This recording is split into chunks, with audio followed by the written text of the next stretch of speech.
The following people were contacted for interviews but declined to participate: Herb Geary, grandfather, owner Geary Home and Garden; Frank Grassley, neighbor, bank officer, Frederick Savings and Trust; Tim Walker, assistant volleyball coach, Frederick High School. Note: all interviews with Dave Parcell were conducted over the telephone per the visitation restrictions at Cumberland State Prison. Chapter 1. Our Last Good Morning. Jeanette Parcell, mother. It was a normal day. I hassled the kids out of bed, fixed breakfast. Jack was filming himself trying to eat Fruit Loops off his nose. He was always posting silly videos like that back then. Sara was fixing the strings on her violin. We had bought her new strings that weekend. $30 for the good ones. Dave was reading the sports section, complaining about the Orioles bullpen, I bet. Everyone in their own world. I'm sure the four of us barely talked, but still. It was our last good morning. Dave Parcell, father.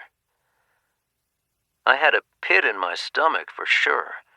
When the kids left for the bus, I tried not to make a big deal of it. But I gave Sara an extra squeeze on the shoulder. I remember what I said. "Have a good day, Sara Bear." She didn't even blink. I stood in the doorway staring after them as they walked to the bus stop. Jeanette saw me. I don't know if she thought anything of it. Jack Parcell, brother.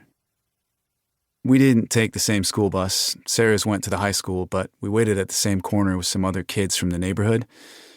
When my bus came, she probably said, "Later, dude," and flicked my ear or something like that. I don't remember. We got along, even if I annoyed the hell out of her sometimes. She would kick me out of her room when her friends came over, that's for sure. I get it. Who wants to hang around with their little brother? Sara was 5 years older, but she was still nice to me. Always looked out for me, especially when our parents fought. Jeanette Parcell. Dave and our marriage was good. It was fine. We just never had enough money. That was pretty much the problem. We laughed a lot, but when you don't have enough money, there's also a lot to fight about. I know that was hard for Dave.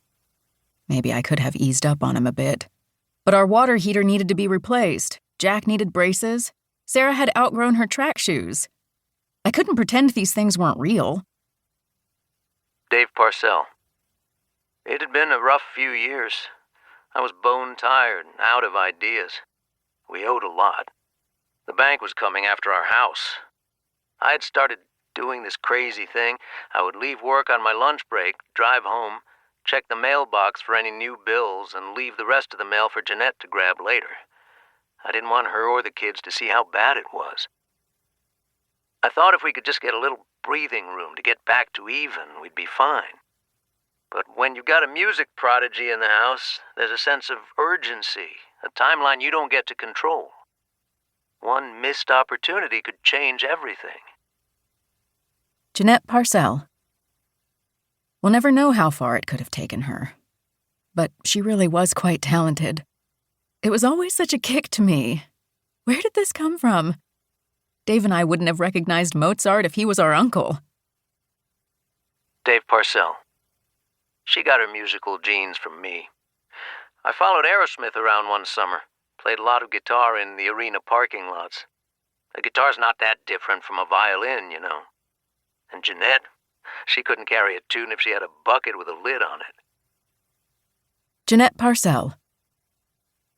My God, Sara could take your breath away, just practicing up in her room. I'd be doing the dishes at night and hear her start to play. I'd creep up the stairs and stand in the hallway, put my hand lightly on the door, close my eyes and just listen. I'd picture her on stage. She was so small when she started. She looked like a baby horse trying to wrestle that bow, all arms and legs. She was so young, so innocent. But she played with such power. It lit me up. Jack Parcell. I never learned.